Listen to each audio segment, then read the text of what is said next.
Mga dekorasyong pampasko nagibo sa manibaybang parte kanyog, bida sa sarong pribadong eskwelahan sa Masbate. Puon kanyog nagsisimbolo subuot nin buhay. Uyan report ni Jessica Kalinog. Sa selebrasyon kan Kapaskuhan ngunya na 2022, kanya-kanyang pakulo ang mga establishmento asin lokal na gobyerno sa Bicol Region sa saindang mga dekorasyong pampasko.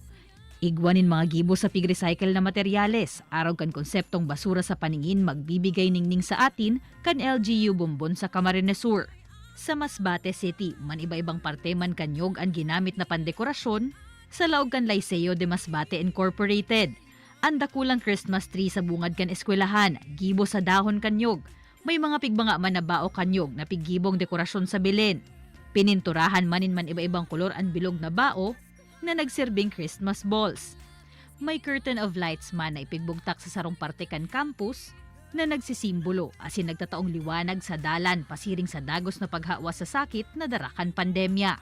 Collaborative to, no, na hindi competition kundi sama-samang effort ng mga estudyante. They want to share, sabi nila na yun nga, yung parang maging maliwanag ang campus, may lights, and they want to be part of that, to share that and to give that joyful feelings, no? And Christmas feel para sa mga tao. Istorya pa ni Father Giovanni, apwera sa abundance o ang kadakol na puon ninyog sa saindang lugar, inspirasyon maninda sa paggamit kaini como pandekorasyon, ang konsepto na anyog pigko-konsiderar como tree of life.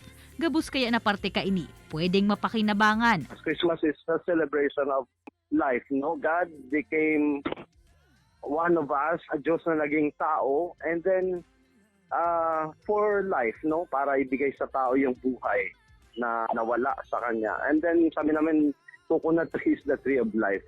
Simbolo man subuot anyog kan pagsalingoy nindanin may pagpapasalamat sa pagselebrar kan ika-75 taon kan Liceo kung sa native materials siring kanipa asinyog ang ginamit sa mga enot na classroom kan eskwelahan.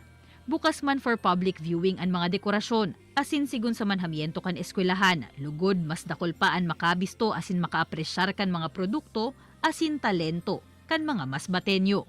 Kaibanan si Carlo Abunita, Jessica Kalinog, Balitang Bicolandia.